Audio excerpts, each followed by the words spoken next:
Hello, this is Cecilia Beckwith with the League of Women Voters of Portland.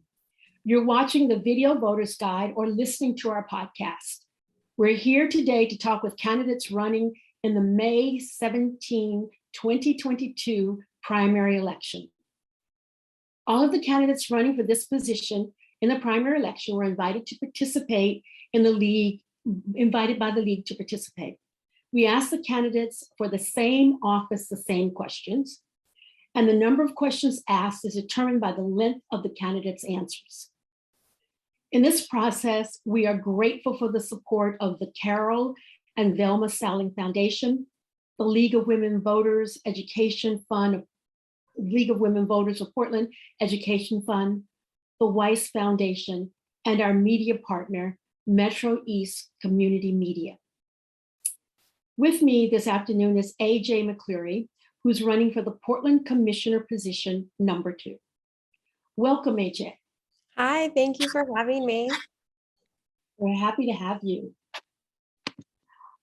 Please tell us a little about yourself and why you're running for this office. Yeah, so I am from Portland. I am from here. I went to Benson High School. I remember a city that the transit was so reliable, my mom could time me to the minute coming home when I was in middle school. And Portland has become a city that is not necessarily recognizable, and I want to be a part of that change. The last 2 years, I've been doing work on the ground through Equitable Giving Circle and Mom Blog, and I am moved by the work that we've been doing in community and want to take that to a citywide level. A little bit more about just me as an individual. I'm a light-skinned Black single mom. I have a 15-year-old who goes to Mount Hood Community College. He just started. I'm so proud of him. I'm a regular person that believes in the city and believes in change, and I have a track record of getting things done. At Equitable Giving Circle the last 2 years, I've raised over $4 million and have, with the team at EGC, put that money into the community. We feed over 375 families through our 2 food programs. And I want to take that kind of intentional community care to a citywide level. I know that a lot of the things that we need to do to get us moving forward is preventative care. And I want to be that new energy, that new voice on city council to help get us moving forward. Thank you. Please explain your ideas for the revitalization of Portland's downtown. Yeah, one of my ideas for revitalizing downtown is fareless transit throughout the city that'll help get more people wanting to come downtown. I also really think that we should lean into the sidewalk seating for cafes or restaurants, as well as intentionally bringing different kinds of businesses and organizations downtown. If we're thinking about a thriving city, or a thriving neighborhood in this particular downtown, we need to be thinking about having multi-pronged things in there. I always love that word, multi-pronged. We need to make sure that we have culturally specific organizations, nonprofits. We need to have restaurants, small businesses, both in terms of shops as well as in terms of professional services. So people are coming and going in downtown at different times of the day, throughout the day and throughout the week. We also need to be really investing in housing downtown as well. If we're going to really change the way that we are thinking about our city, we have to change the way that we are moving. And so we have to invest in community.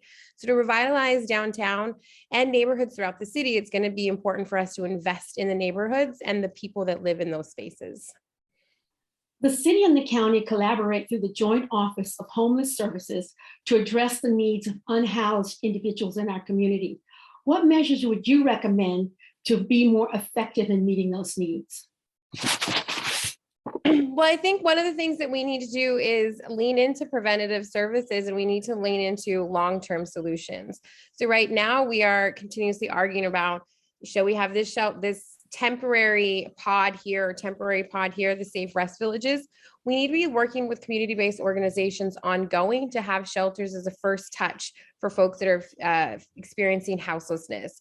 We, both as a city and a county, should be leaning into the 3,000 challenge and getting folks housed immediately, the folks that need the least amount of services, to get them in housing right now so that we can start to also build out more long-term solutions and more specific care for folks who need mental health services and folks that need addiction services.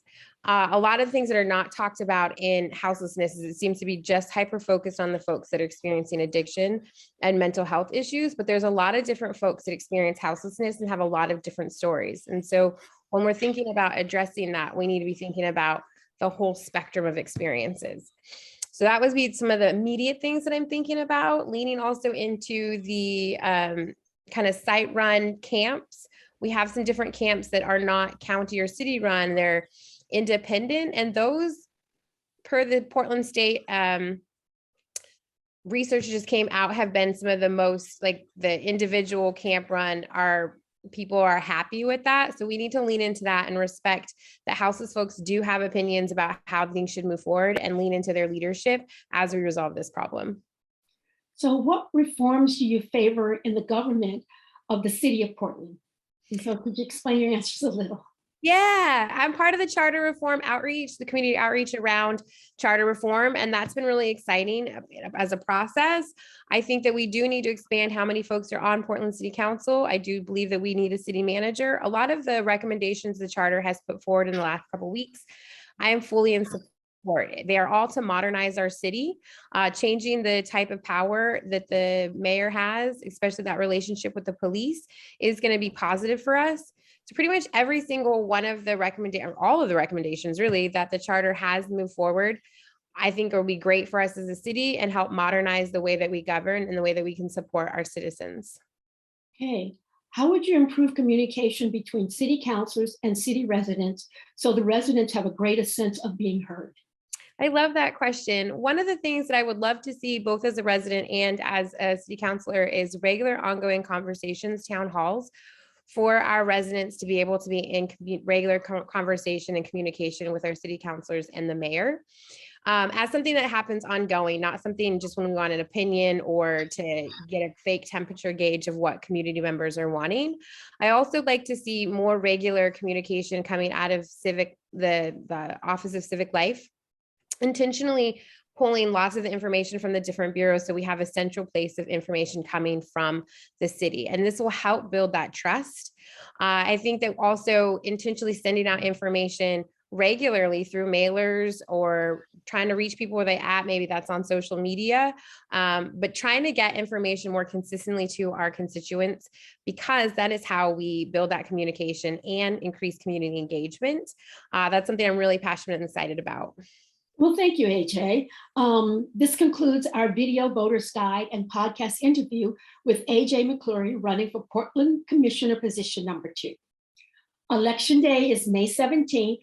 Thank you for informing yourselves about the candidates and for your exercising your right to vote. For more information on the primary election and this race, visit our website at vote411.org and lwv.pdx.org. Thank you very much for your interest.